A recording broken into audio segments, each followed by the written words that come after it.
a Ju, que chega depois, e aí ela pede para vir, tá bom? Alguém quer compartilhar sobre a semana passada? O que mais mexeu com você? Ficou voltando na mente? Semana passada a gente fez o 7 e o 8, né? Falamos sobre tantas coisas também, né? Alguém quer compartilhar?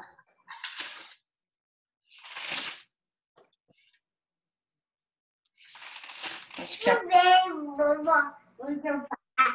minha sogra está aqui em casa e o Davi tá falando aí. Deixa eu...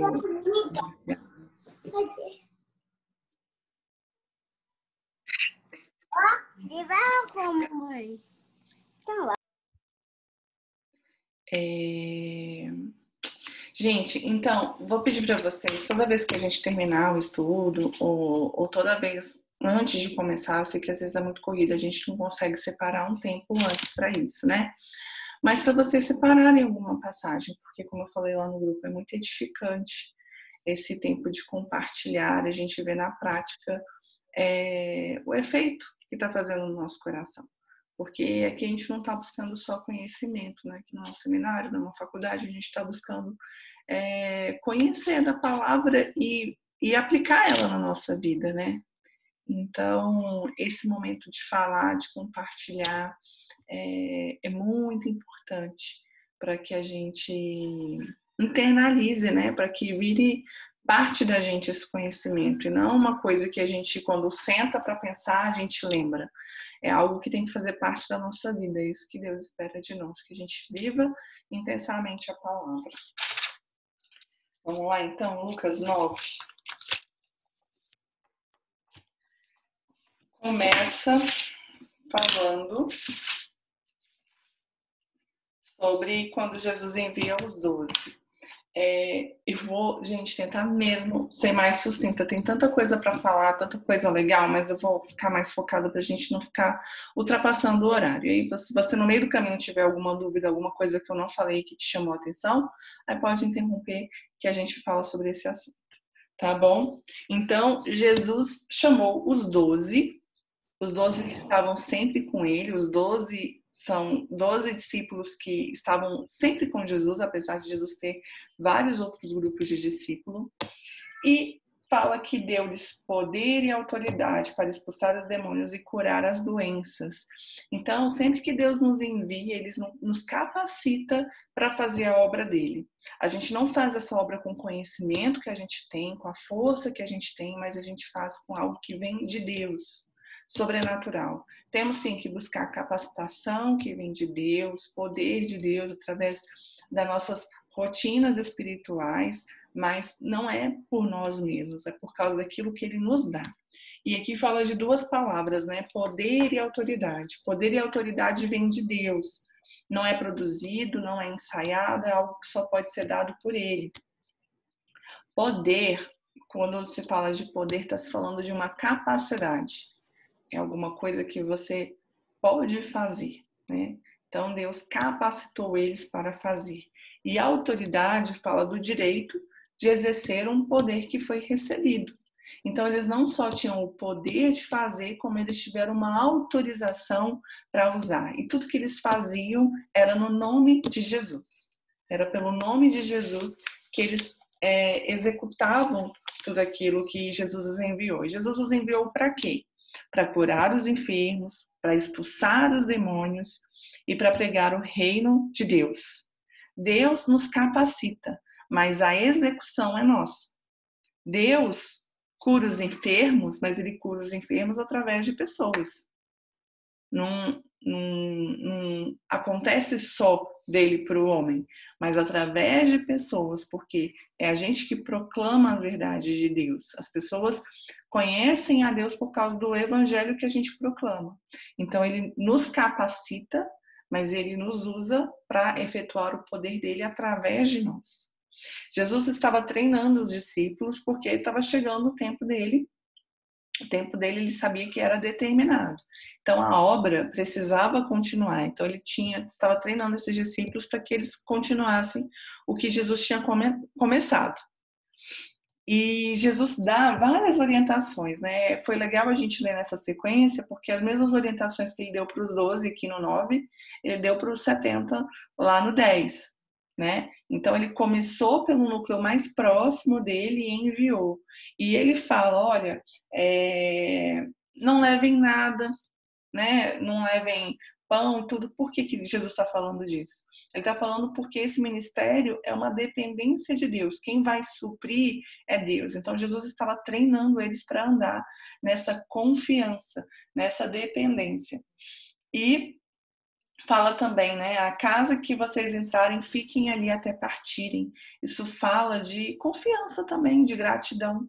Entendeu? Da pessoa não ficar escolhendo, achando que ela tem que ter isso ou aquilo, mas que ela entende que Deus preparou o caminho para ela e que quem recebeu ela foi a pessoa que Deus separou para ser recebida. Hoje, até foi engraçado, aqui em casa aconteceu uma situação dessa, porque na igreja dos meus sogros, sempre que eles recebem pessoas de fora, missionários, pastores, pessoas da igreja, né, se oferecem a casa para receber essa pessoa. E aí teve uma situação que teve que trocar de casa e tudo, mas aí foi uma coisa que minha sogra comentou que eu lembrei instantaneamente desse versículo. Ela falou assim, não, lá na igreja não tem esse negócio não. A primeira pessoa que oferece a casa é a casa que a pessoa fica. Então, provavelmente a igreja tem uma doutrina baseada nesse mandamento de Jesus. Né? Quando você for, fique na casa que te ofereceu e não saia dali, não fica pulando de casa em casa. Isso demonstra gratidão. E a Bíblia fala, né? Lá em primeira, eu anotei isso até quando ele enviou os 70, que fala lá em 1 Tessalonicenses 5:18, que fala assim: e sejam gratos, porque essa é 5:18, porque essa é a vontade de Deus para vocês. E hoje eu entendi de duas formas essa questão da vontade, ser grato, porque essa é a vontade de Deus. Porque a vontade de Deus é que nós, né, a partir de nós sejamos gratos, né, tenhamos um coração agradecido por tudo que Deus fez. E uma outra forma que eu vi hoje de entender que essa é a vontade de Deus é que você é agradecido porque você sabe que aquilo que te acontece é a vontade de Deus. Então você confia e aí você tem um coração grato. Então Jesus dá essas orientações para eles e fala que a obra de Deus ela não é feita para tirar. Por exemplo, quando fala, se vocês entrarem num lugar que não receberem vocês, sacudam as poeiras dos seus pés. Então, assim, nem a poeira do lugar que não é de Deus para você deve levar. A obra de Deus, ela não é para tirar nada, ela é para semear, ela não é feita por autossuficiência, ela é feita por total dependência de Deus. A obra de Deus, ela vem dele, é feita por meio dele e é feita para ele. Tem um versículo que fala isso, né? Porque dele, por ele, para ele são todas as coisas. Então, como que é feita a obra de Deus? É feita, vem dele. É ele que nos envia, ele vem dele para nós. A gente faz por causa dele. Por ele, é ele que nos capacita. Então, tudo que a gente executa é através do Espírito de Deus em nós. E para ele, porque ele é a finalidade e a razão de todas as coisas que a gente faz. Então, sempre a gente tem que estar avaliando a motivação do nosso coração, porque se tiver qualquer motivação diferente disso, a gente está desviando o nosso caminho. Isso não é difícil de acontecer, é muito fácil. Quando começam a vir ou as recompensas, ou as tribulações, ou os elogios, ou as críticas, é muito fácil a gente mudar a motivação do nosso coração. A gente vai ver que aconteceu isso com João e Tiago, né? Quando eles não são aceitos lá em Samaria, eles falam, você quer que a gente faça descer fogo do céu? A motivação já estava errada. A motivação já estava numa autojustificação, e não é para isso que é feita a obra de Deus. Então, em tudo que a gente fizer, a gente tem que estar analisando a motivação do nosso coração. É o que a gente está falando desde o primeiro dia aqui. Por que a gente faz o que a gente faz? Isso a gente precisa entender. Deus age na Terra por meio de pessoas. Então, Deus escolheu agir assim, então Ele conta comigo e com você. Nós somos a boca de Deus, as mãos de Deus, os pés de Deus aqui nessa terra. No versículo Natália, 4 que eu anotei, né? Sejam gratos com aqueles que lhe recebem. Então, tem essa Natália, gratidão no nosso coração. Quer falar alguém? eu, Fala-te. ó, eu não entendi o capítulo, o versículo 5 quando fala é, que para dar testemunho contra eles, quando alguém não recebê-los em casa. Eu não entendi por que esse testemunho contra eles. Porque eles rejeitaram a palavra. Então, essa atitude ia testemunhar, como se fosse uma prova, entendeu? Eles saem de lá, eles Uhum. não levam nada dessa cidade. Eles sacodem, inclusive, a poeira dos pés dele e eles tomam essa atitude, porque essa atitude vai ser a prova, esse testemunho está falando de prova, vai ser a prova de que eles rejeitaram o evangelho. Tá. Entendeu? Obrigada. Ótimo. Uhum. Boa pergunta, porque às vezes eu já várias vezes já tinha lido também e não entendi. Mas é isso, é a Uhum. comprovação de que eles rejeitaram a palavra. Não é só que não tiveram oportunidade, eles tiveram oportunidade e rejeitaram receber a palavra. Lá, quando ele vir uns 70, Jesus vai falar desse assunto de novo, e aí ele vai dissecar mais, vai ficar até mais claro para a gente entender. E aí Jesus começa a descentralizar o Uhum. evangelho dele. Ele viveu algum tempo mostrando para os discípulos como é que a obra deveria ser feita, sendo um exemplo vivo, e dali em diante ele estava enviando os discípulos para que eles continuassem. Ele estava descentralizando seu ministério, e aí começou a ganhar uma proporção muito maior, porque aonde ele estava fazendo sozinho, agora tinham 12 pessoas espalhadas em 12 lugares diferentes fazendo essa obra ao mesmo tempo. E aí as notícias começam a chegar para Herodes, né? E Herodes fica um tanto curioso com relação ao que Jesus está fazendo. Pode ser porque ele estava espantado, né? Aqui fala que ele ficou perplexo por estar ouvindo falar de coisas que ele nunca ouviu falar, mas tinha também uma responsabilidade que recaía sobre ele, né? Que ele estava ali dominando para manter aquela zona, aquela área segura e livre de rebeliões. Então, a partir do momento que começam a se juntar pessoas e tudo, o medo, a grande preocupação de Roma era com essas rebeliões que podiam vir contra o poder. A gente tem falado, né, dessa questão histórica, esse contexto histórico que é muito pertinente para a gente entender tudo que está acontecendo. E aí os apóstolos, eles voltam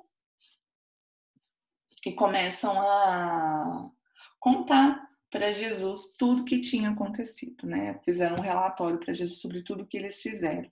E aí eles pegaram, se juntaram onde eles se encontraram e foram para Betsaida. Se a gente lembrar lá de João, Betsaida era a cidade natal de Pedro, André e Filipe. Pedro e André eram irmãos, Filipe era amigo, parente, não sei. Mas lá em João fala sobre essa questão de ser a cidade natal deles. Então eles voltam para lá. E aí a gente vai falar agora da primeira multiplicação dos pães. A multidão descobre que Jesus está por ali, começa a seguir ele, e aí chega um determinado momento, e é nessa passagem, né, que Jesus pergunta para Filipe, né, Filipe, onde a gente vai arranjar pão para esse tanto de gente, né? E aparece um rapaz com 5 pães e 2 peixinhos. Eles falam, olha, nem que a gente tivesse 200 denários seria suficiente para comprar pão para tantas pessoas. Aqui não vai exemplificar esses detalhes, mas é a mesma passagem. Então, Jesus se recusa a dispensar as pessoas com necessidades. Ele fala, não, deem vocês mesmos a eles de comer. E eles falam, mas a gente só não tem o suficiente. Então, eles falam até o seguinte aqui, ó. A menos que compremos alimento para toda essa multidão. Então, o que eles tinham não era suficiente, e também, mesmo que eles tivessem dinheiro para comprar, eles sabem que não haveria dinheiro suficiente para comprar pão para tantas pessoas. E o que acontece? Deus opera na nossa incapacidade. Eles não tinham condições de terem a comida suficiente para aquele tanto de pessoas e também não teriam condições suficientes de comprar comida para aquele tanto de gente. Então, eles estavam num lugar de incapacidade, um lugar de não poder fazer nada. E é nesse momento que Deus opera nas nossas vidas. Deus opera na ordem e não na desordem. Jesus vai e fala para eles, separem os grupos de 50, fala que eles se assentem e começa a organizar para que distribuísse o alimento.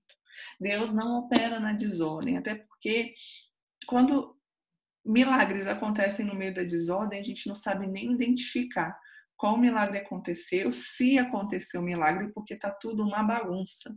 Imagina, todo mundo misturado, não sabe quem recebeu, quem não recebeu, não sabe se tinha pão suficiente, se não tinha.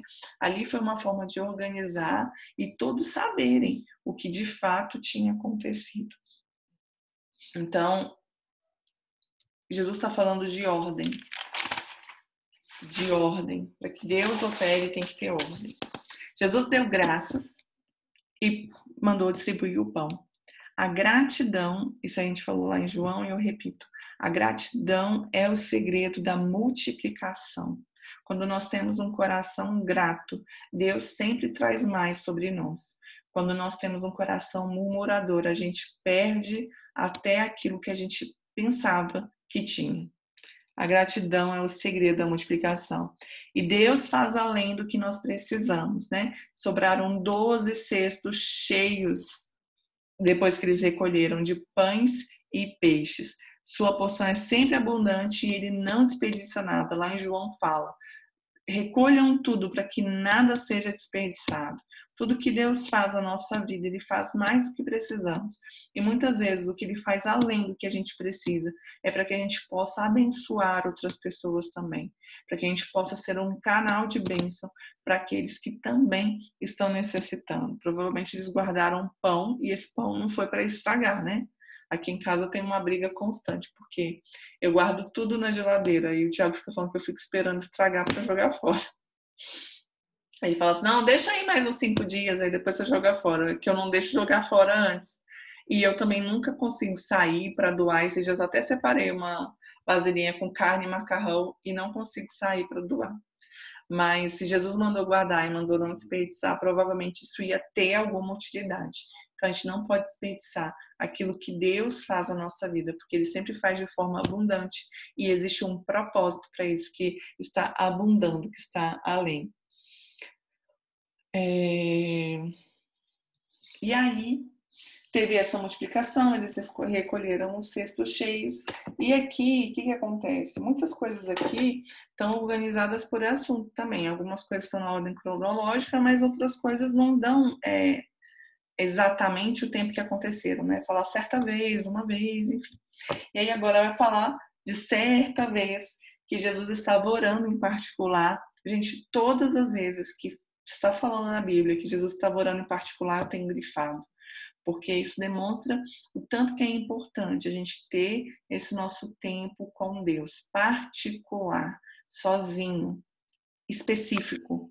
A Bíblia fala, orem sem cessar, orar em todo o tempo. A gente tem que estar conectado com Deus em todo o tempo. Mas existe um momento da nossa vida que ele tem que ser reservado, em particular, para a gente estar com Deus. A gente pensa que Jesus era o próprio Deus encarnado, né, que se fez homem. Ele constantemente, né, eu acredito que diariamente, ele estava separando um tempo para estar a sós com Deus, quanto mais a gente. Então, eu tenho grifado isso porque realmente é algo muito importante. E aí, ele estava orando em particular e estava junto com os discípulos também, né? Acredito que depois que ele deixou de orar, ele perguntou, quem as multidões dizem que eu sou? E o relato que eles dão é o mesmo relato que está lá no versículo 7, quando fala que Herodes começou a ouvir falar dos feitos de Jesus. O que as pessoas falavam? Falavam que ele era João, que tinha ressuscitado dentre os mortos, ou que ele era Elias, que tinha aparecido. Elias, aquele profeta lá no Antigo Testamento, ou que ele era um dos profetas do passado que tinha voltado à vida, porque eles viam que não era algo normal que existia em Jesus. Mas Herodes, eu acho que ele não se impressionava com isso, e ele falava, não, João eu tenho certeza que está morto, porque fui eu que decapitei ele, mas eu não sei quem é esse. Então, os discípulos, quando falam para Jesus, falam exatamente a mesma coisa. Falam, olha, alguns dizem que você é João Batista, alguns dizem que é Elias, e outros dizem que é um profeta do passado. E aí Jesus perguntou, mas e vocês? Quem vocês dizem que eu sou? Então, pouco importa o que as outras pessoas estão falando a respeito de Jesus. O que importa é o que nós sabemos a respeito dele, a revelação que existe no nosso coração a respeito de quem ele é. Nessa passagem aqui não aprofunda, mas eu acho que é em Mateus que aprofunda, quando Jesus fala de Pedro, né, sobre a revelação que Pedro teve. Essa revelação é tão importante que ela é o fundamento no qual Jesus construiu a igreja dele, né? Mas quando a gente chegar lá, a gente fala disso. E aí Pedro responde para Jesus, tu és o Cristo de Deus. Ele está falando, você é o enviado. Quando fala de Cristo, Cristo quer dizer Messias, quer dizer o ungido. Então, Pedro teve essa revelação de que Jesus não era mais um profeta, não era só mais uma voz. Ele era o próprio prometido, que toda Israel estava esperando. E aí Jesus advertiu que eles não falassem isso para ninguém, porque Jesus veio com um propósito, e o propósito não foi ser aclamado como Messias. O propósito de Jesus foi vir, sofrer tudo que era nosso sofrimento, tudo que era o resultado do nosso pecado, morrer e ressuscitar. Então, às vezes, fica parecendo estranho que Jesus queria falar para as pessoas, que as pessoas crescem que ele era o Messias, mas ao mesmo tempo ele falava para que não contassem. Mas é porque, na realidade, o propósito dele era esse. E se as pessoas começassem a aclamar, a fazer Jesus famoso, isso ia desviar o foco dele. Então, Jesus não queria fama. Ele queria cumprir o propósito dele, mesmo que isso implicasse sofrimento e a morte, porque ele sabia que havia uma recompensa muito maior. Os nossos olhos têm que andar no futuro e não no que a gente está vivendo agora. Muitas vezes a gente vai sofrer agora, mas a gente tem que olhar para a recompensa que está diante de nós. Era assim que Jesus andava. E ele fala, olha, eu vou ser perseguido, morto, mas eu vou ressuscitar no terceiro dia. E eu preciso passar por isso. Jesus, de forma alguma, fugiu da missão e do propósito que ele tinha. E aí ele começa a falar exatamente sobre isso, sobre cada um de nós, para cumprirmos o propósito que nós temos. O que nós devemos fazer? Negar a si mesmo, tomar a nossa cruz e seguir Jesus. Jesus não estava fazendo a vontade dele, ele estava fazendo a vontade daquele que enviou. Jesus era passivo dos mesmos desejos, das mesmas tentações que nós somos hoje, mas ele negou a tudo isso para fazer cumprir a vontade de Deus. Na tradução original, a cruz, né, porque às vezes as palavras são traduzidas de uma forma que a gente entenda, né? Mas o Novo Testamento judaico é um texto que mais preserva o original.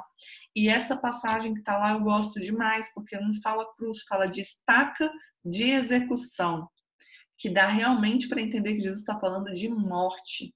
Não é só de um peso pesado, de um problema difícil, porque a gente costuma usar cruz para se referir a essas coisas, né? Ai, essa pessoa é a minha cruz, esse problema é a minha cruz. Cruz não é um problema difícil que você tem para resolver, essa não é a cruz que você tem que tomar. A cruz que você tem que tomar é você se sacrificando. É você sacrificando as suas vontades, os seus desejos, os seus planos, os seus sonhos para viver os sonhos de Deus. A cruz, quem levava era o condenado. Ele não era pregado na cruz voluntariamente. É lógico que ele não ia de vontade própria. Mas eu quero que vocês entendam o seguinte, que quem carregava a cruz era o próprio condenado. A cruz era dele. Então, quem tem que se crucificar somos nós. Nós não somos, as nossas vontades não são crucificadas por Deus ou por alguém. Quem tem que fazer isso somos nós mesmos. É uma decisão nossa, é uma postura e uma atitude nossa. A gente que tem que morrer para os nossos desejos e para as nossas vontades. Andar uma vida com Jesus é andar dessa forma. E a gente vai ver em todos os textos que a gente vai ler hoje como a lógica do reino é totalmente contrária à lógica desse mundo. E aí Jesus fala o seguinte: quem quiser preservar a sua vida vai perdê-la. Mas quem perder a sua vida por amor de mim vai conservá-la. Isso está falando o seguinte: você se nega a si mesmo e começa a andar na minha dependência. E aí você vai entender o que é a verdadeira vida. Enquanto você estiver tentando andar na força do seu braço, na sua independência, você vai correr, correr, correr e não vai alcançar nada. Mas o dia que você entregar tudo nas minhas mãos e confiar em mim, aí você vai entender qual é essa verdadeira vida. Seguir Jesus é entregar-se completamente à sua vontade, assim como ele abriu mão de tudo para obedecer o Pai. Isso é morrer para as nossas vontades, morrer para o nosso plano e viver completamente para fazer a vontade de Deus. É quando você entrega e confia. Porque você confia no amor de Deus e você sabe que os planos dele são melhores que os seus, inclusive. E você não vai ficar mais correndo atrás da sua vontade, porque você entende que a vontade dele é perfeita. Por mais que às vezes não pareça, mas em tudo ele está tendo um plano perfeito na nossa vida. Tomar a cruz é uma ação diária, que ele fala assim, ó, tome diariamente a sua cruz. Alguém tem uma tradução diferente? Continuamente, a todo momento? A minha está escrito diariamente. No versículo 23. Todo mundo tem a mesma tradução? Sim, né? Então, é uma atitude diária, não é quando você se converte. Ah, entreguei minha vida nas mãos de Deus e agora eu sou totalmente dele. Quem dera fosse. Quem dera, assim, uma vez só a gente precisasse fazer isso e nunca mais a gente fosse atormentado por essa natureza nossa pecaminosa, essa vontade que a gente tem de, não vontade de errar, mas essa obstinação que existe no nosso coração. Então, tomar a cruz, se crucificar, morrer para si mesmo é uma atitude que a gente tem que ter diariamente. Por mais que a gente tente, a gente não tem o controle das nossas vidas. A gente faz planos, eu acho que esse ano serviu para provar para todo mundo que a gente faz planos, mas que a resposta vem de Deus. Quantos planos, quantos projetos, quantas situações que a gente imaginava que seriam possíveis, que seriam concretas, talvez já tivessem todos os recursos, aquele negocinho, não, isso aqui não tem como dar errado. E a situação fugiu do controle de todo mundo. Então, por mais que a gente tente, a gente não vai conseguir. Então, quando a gente entrega nas mãos de Deus, ele tem um controle de tudo. E aí, realmente, a gente vai ter vida, vida verdadeira. De que adianta a gente viver na força do nosso braço, querer garantir tudo, quando a gente não pode garantir a salvação da nossa alma? Então, às vezes, vive uma vida buscando reconhecimento, buscando prosperidade, buscando uma família feliz. Tudo isso é legítimo, mas só que se você se gasta tentando garantir isso, você vai se perder. Mas se você confia em Deus, Ele garante tudo isso para você. E você vive pela fé. E aí Jesus fala de vergonha. Eu fui atrás da tradução da palavra vergonha e ela fala de virar para dentro. É como se fosse uma folha que você dobra, você esconde. Então ele fala que quem se envergonhar do evangelho, ele, né, também se envergonharia dessa pessoa quando viesse, né, com o Pai e seus santos anjos. Quando nos envergonhamos do evangelho, a gente demonstra que a gente não crê nele e nem no seu poder. E aí sai dessa confiança que a gente está falando, dessa crucificação, dessa dependência. Eu não creio suficiente. E aí eu me envergonho. E eu demonstro também que eu estou mais interessada em agradar as pessoas do que agradar a Deus.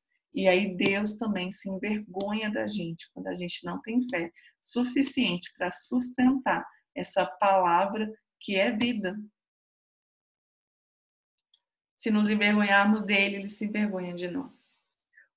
Às vezes a gente se envergonha porque a gente quer conservar uma boa reputação. E se a gente vive uma vida buscando conservar a nossa reputação, a gente vai estar sempre moldado pelo que as pessoas esperam de nós. E aí a gente vai chegar no momento de conflito. Porque se você viver para agradar as pessoas, certamente você vai desagradar a Deus. Vai chegar um momento que você vai desagradar a Deus. Uma boa reputação é importante. Inclusive, quando iam se escolher os pastores, os presbíteros da igreja, um dos requisitos é que ele tivesse uma boa reputação. Mas uma boa reputação, ela é conquistada pelo procedimento, pelas atitudes que cada um tem. E não um fim em si mesmo. As pessoas que vivem para garantir uma boa reputação, ela vai estar sempre moldada por isso. E, na verdade, o que vai acontecer é que a pessoa vai viver uma vida falsa. Porque o que é mais importante é aquilo que ela aparenta e não aquilo que ela é. Então, a nossa boa reputação, ela é um resultado. Ela não é uma finalidade. O nosso objetivo tem que ser cumprir a vontade daquele a quem nós pertencemos. Nós pertencemos a Deus.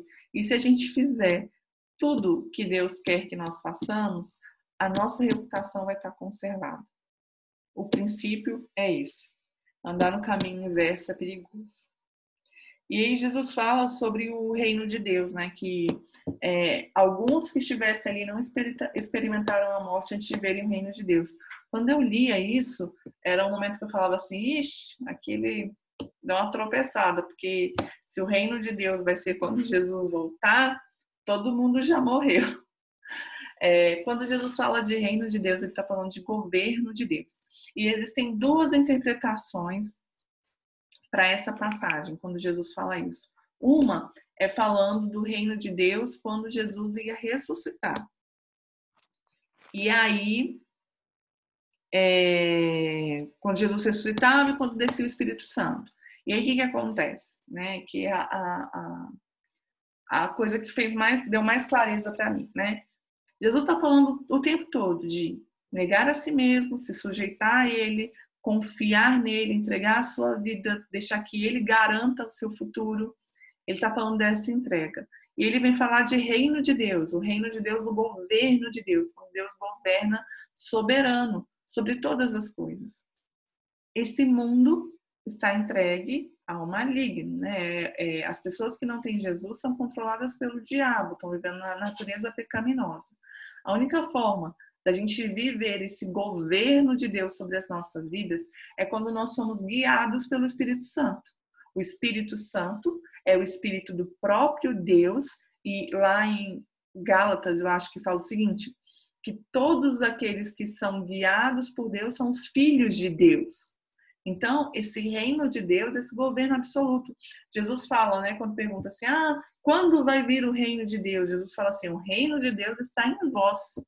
Ele não vem de uma maneira física, ele está em vocês. Então, é esse governo absoluto de Deus, que começou quando? Quando o Espírito Santo veio e começou a governar os corações. Não era só mais uma convicção mental, eu tenho que fazer essas coisas. Era algo que vinha impulsionado de dentro. O próprio Espírito Santo direcionava a fazer todas as coisas, e nos direciona até hoje. Aqueles que o receberam. Outra interpretação está se falando sobre o reino que há de vir, né? O reino de Deus, quando Jesus vai voltar a segunda vez e vai governar sobre toda a terra. E era o que eu entendia e achava que era uma falha. Mas, na verdade, logo depois desse texto, fala que aproximadamente 8 dias depois. Em Mateus e Marcos fala 6 dias depois. Aqui fala aproximadamente 8 dias. Então, a gente tem uma base que foi uma semana depois. Aconteceu o relato da transfiguração de Jesus no monte. E quem estava com ele? Pedro, Tiago e João.